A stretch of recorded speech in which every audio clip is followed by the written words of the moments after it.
Good day, ladies and gentlemen. Welcome back to Daps Television. Today, we'll be looking at the Game Week, the Premier League, Game Week 2, match reactions, and fixtures and results. And trust me, this weekend, there was a lot of action, there was a lot of entertainment, starting from match week 1, from the first match to the last match. It was filled with complete entertainment. The first game, which was the Saturday morning kickoff, I woke up very early for this as I was very excited to watch United get smoked and Brighton delivered, right? The Joao Pedro dagger. You know, this game, coming into this game, I predicted that United were going to lose 3-1 because I just felt like the attacking dynamics from the Brighton players, they have very strong attackers. I thought they would get the job done against United because all the preseason hype about all the new signings, the new owners, I wasn't going for any of that, right? And Brighton showed exactly why they are levels above United at the moment. They won the game 2-1. The first half very boring, not much action, but the second half Brighton turned it up. They started creating multiple chances, and I must say it was a well-deserved result. Very celebrated by myself, of course. The second match of this game week was Crystal Palace West Ham. This match I didn't really focus too much on it because there was not much action there. But I thought Crystal Palace, from the highlights, I saw that Crystal Palace did very well.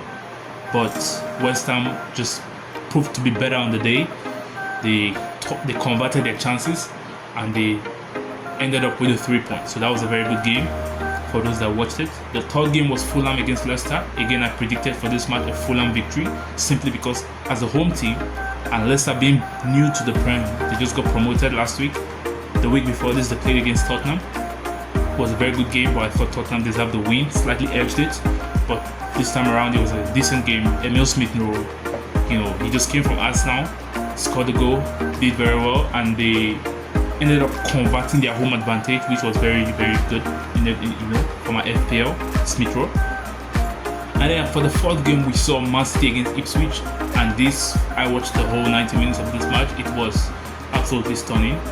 From, the first goal being conceded in the first few minutes by Ipswich, they didn't know what was coming. They were celebrating. You don't celebrate at the Etihad. Going 1-0 up at the Etihad, for me, I always say, I don't see the point of celebrating. There's no point. It's just like going 1-0 up at the Santiago Bernabeu. You have no chance, you're still getting smoked. So Ipswich got the first goal. They were celebrating, thinking, oh, the job is done, or I don't know the mindset, because I don't know why you celebrate a goal. If you take the lead at a stadium like at Etihad Stadium, for me, there's no point celebrating. And we saw why in the next few minutes. They were dispatched quickly. Inside 10 minutes, 3 goals conceded. Erling Haaland with the hat-trick, he's built different. For me, I always say he's the greatest. He's going to be the greatest striker the Premier League has ever seen. His records speak for themselves. Bang a hat-trick quickly. The third goal as well. What a beautiful finish from outside the 18 on the left foot, one time, and the keeper didn't have a chance. So Man City moving strong. They just brought Gundogan back to the squad as well. They are looking very, very dangerous, looking very serious, defending champions, and they are always going to be the team to beat again this year. The next match, Southampton Nottingham Forest. And this game, again, not much action. I predicted the draw because I couldn't quantify the strength of both teams. But it looked like it was a decent game. Nottingham Forest edged it in the end. But yeah, I don't know, there was not much action there. Next game, what was a brilliant game, Tottenham against Everton. Like I predicted, Everton were going to get smoked. And that was what happened. They came to Tottenham Stadium, tried to play, the Sean Dyche pack the bus bullshit, and they got put in a split. They got smoked because we saw the goal from Bissouma, reinstated back into the team, and he showed why he's the starting central midfielder for Tottenham as well. With a nice goal, top corner, smashing goal, and we saw Son Heung-min at the double as well. They dispatched of Everton, 4-0. And I thought that was a very, very good win for Tottenham, as predicted. Everton, I said they are looking very sus this season, looking very weak, very flaccid. So they've not made major signings to their team, so they've not really improved from last season that much. and we are starting to see, back-to-back 4-0 losses, I believe, or 4-0, 3 consist 7 goals in 2 games. They are in a state of worry right now. Next game on the agenda is the Saturday evening match, Aston Villa against Arsenal. This was a very good game. I had predicted Aston Villa to win this, but we saw that it was a very keenly contested match. Arsenal edged it. Arsenal took their chances. For me, the difference in this game was the strikers' efficiency. We saw Arsenal bring on Trossard. That shows you their attacking depth. And inside a few minutes, he backed the goal quickly, and they smoked Aston Villa in the end. We saw Watkins miss a lot of chances, in contrast. So it just shows you the strength of the Premier League and how quickly you could lose games if your strikers are not sharp. So Arsenal took the 3 points there. They are looking very strong. 6 points from 6, no goals conceded, 4 goals scored. They are looking like they're going to be there and thereabout this season. And going to the Sunday games, we saw Bournemouth Newcastle game week for the first match. Bournemouth against Newcastle. I predicted this was going to be. I think I predicted a draw as well for this.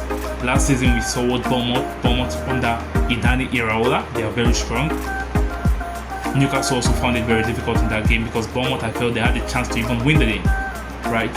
A lot of controversy in that match regarding, the spot kick and the goals and whatever. So it's Newcastle, they should be thanking the stars for going away with a draw in this match. And they started a little bit slowly. They can do better. Obviously, the first game they had a red card. They still won the game, but they weren't impressive. I wasn't impressed with their performance against Bournemouth. And then for me, the game of the weekend was this game, Wolves-Chelsea. What an absolute madness of a game, right? First half, Chelsea took the lead. Wolves equalized. Chelsea scored again. Kopama, brilliant goal. Wolves equalized again, right? 2-2. And in the second half, an absolute destruction. Wolves got completely mauled, conceding 4 unreplied goals, which was, I must say, very, very, very hilarious. We saw how dangerous Chelsea can be, and we saw how devastating their attack can be, right? Noni Madueke with a hat-trick, similar finishes, all 3 of his goals, and trust me, Chelsea are looking dangerous right now, and they're still planning on adding a striker. As we speak, they are also interested in adding Jadon Sancho from Man United, who is a player I rate highly as well. So Chelsea are now a team to take lightly this season, and people are starting to realize, people are sleeping on them. 6-2 away from home, smashed Wolves, smoked them, and then next week they have Crystal Palace, and tune in for my prediction for that game as well. And then obviously the last game of the weekend, I predicted this would be an easy win for us, Liverpool. We did our job. We dispatched of Brentford, Mohamed Salah and Luis Diaz with the goal. I thought first half we were a little bit shaky. Yes, we scored the goal, but we were a little bit shaky. We always start very slow in games. But in the second half, we quickly blew them away very nicely. 2-0, comfortable.